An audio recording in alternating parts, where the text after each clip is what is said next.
আসসালামু আলাইকুম দর্শক, চলে যাচ্ছি মুক্তাগাছার রাজবাড়ি আট রানীর জমিদার বাড়ি। ১৭২৫ সালে প্রতিষ্ঠিত বাংলার জমিদার আমলে একটি অন্যতম প্রাচীন অতিবাহী স্থাপন বা নিদর্শন। এটি প্রায় ১০০ একর জমির ওপর নির্মিত, যার প্রধান উদ্যোক্তা ছিলেন শ্রীকৃষ্ণ আশ্চর্য চৌধুরী। এখানে ১৬ জন জমিদার এ এলাকা শাসন করতেন। বর্তমানে এটি সংরক্ষিত একটি স্থান। অবস্থান: ময়মনসিংহ জেলার শহর থেকে প্রায় ১৭ কিলোমিটার পশ্চিমে মুক্তাগাছা উপজেলা সদরে অবস্থিত।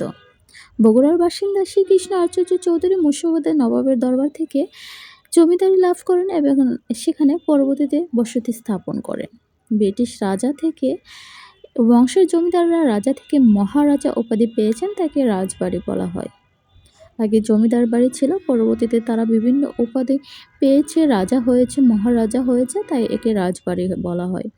প্রায় ১০০ একর জমির উপর নির্মিত এই বিশাল কমপ্লেক্স রাজা জগৎ কিশোর আচার্য চৌধুরী আমলে বিভিন্ন স্থাপনা, মন্দির, অন্দরমহল গড়ে তোলা হয়, যেগুলো এখন বর্তমানে ধ্বংস হয়ে গেছে। রাজবাড়ির সামনে একটি বিশাল নাট্য মন্দির রয়েছে, কিন্তু এর কারুকার্য কোনো কিছু নেই, সবকিছু নষ্ট হয়ে। কারুকার্যের অন্যতম সুন্দর সিংহদুয়ার রয়েছে। ১৬ আনা জমিদারি সুবিধাতে এটি ১৬টি অংশে বিভক্ত ছিল, যার ৮ আনি জমিদার বাড়ি নামে পরিচিত। এই রাজবাড়িটির বর্তমান অবস্থা তেমন ভালো না, কারণ কালের পরিক্রমায় রক্ষণাবেক্ষণের অভাবে অধিকাংশ স্থাপনা জরাজীর্ণ, ভেঙে এবং ধ্বংস হয়ে গেছে। বর্তমানে এটি একটি দর্শনীয় স্থান হয়ে উঠেছে। তো সম্পূর্ণ ভিডিও দেখানো সম্ভব না, ভিডিওটা অনেক বড় হয়ে যাবে।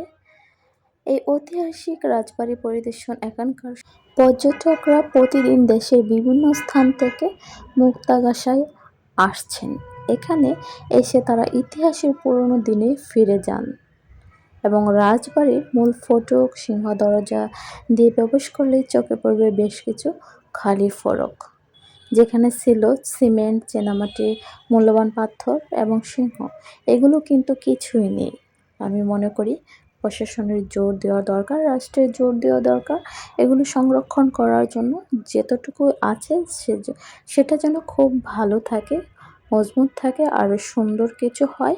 এই রাজবাড়ির ভিতরে আরও কিছু জমিদারের মায়ের গড়, অতিথি গড়, সিন্ধুকের গড়ের জমিদার গড়, সোনাদানা, টাকা পয়সা, মূল্যবান জিনিস যেগুলোতে রাখতো, সেগুলো কিন্তু কিছুই নেই। জাস্ট কয়েকটা বিল্ডিং পড়ে আছে, এগুলো রক্ষণাবেক্ষণের জন্য সব কিছু ধ্বংস হয়ে গেছে। বর্তমানে খুবই একটি পরিস্থিতি দেখা যাচ্ছে, নিজের দোষ, নিজের করা ভুল অন্যের ঘাড়ে কিভাবে চাপানো যায়, অন্যের ঘাড়ে কিভাবে। তো তার আগে একটু ঘুরে আসব গ্রামের পরিবেশ। এখানে গ্রামের পরিবেশ খুবই সুন্দর ছিল, অসাধারণ, তাই গ্রামের একটু ভিডিও নিলাম। গ্রামে ঘুরতে কাদের ভালো লাগে? আসলে শোনেন, মানুষ অনেক কিছু বলবে, কিন্তু ঘোরার ভিতরে যে একটা আনন্দ ফিল হয়, সবুজ শ্যামলে গেলে যারা ঘুরে, যাদের ঘোরার মতো মন মানসিকতা আছে, আর যারা অলস ঘরে বসে থাকে, মানুষের গসিপ করে যে ঘুরতে গেছে এটা সেটা, আমি বলি আসলে তাদের মন মানসিকতা শুধু এটা বলার জন্যই তৈরি হয়েছে, অন্য কিছুর জন্য না। তো ঘুরতে খুবই ভালো লেগেছে, আজকের সময়টা খুব দারুণ লেগেছে।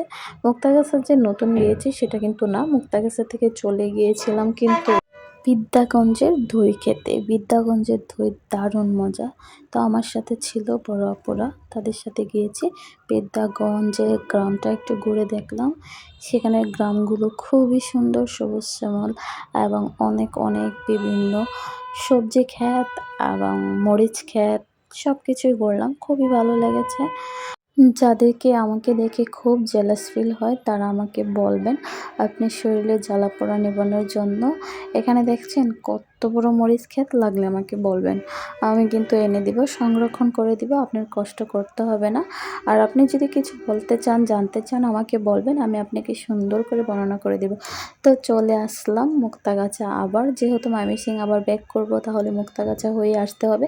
তো মুক্তাগাছা মন্ডা খেতে চলে গেলাম। মন্ডার দোকানের যে ভিড়, বা ঈদের সময় এই পর্যটক এলাকাগুলো খুব ভিড় থাকে, আসলে সত্যি। তো ভিড়াভিড়ির ভিতরে আছি, সিরিয়াল পাচ্ছি না, দেখা যাক সিরিয়াল পাই কিনা, সিরিয়ালের জন্য দাঁড়িয়ে আছি। আসলে খুব ভিড়, অবশেষে পেলাম সিরিয়াল। যাই হোক, ভিডিওটা অনেক বড় হয়ে যাবে, তাই সম্পূর্ণ ভিডিও করা হয় নাই। তারপরেও ভিডিওটা অনেক বড় হয়ে গেছে। তো আমার পাশের বড় আপু বলতেছে মন্ডা জীবনেও খায় নাই। মন্ডা যে কত মজা, কি মজা। তো আপু একটু ফান করছে। সকালে ভালো থাকুন, সুস্থ থাকুন। আল্লাহ হাফেজ।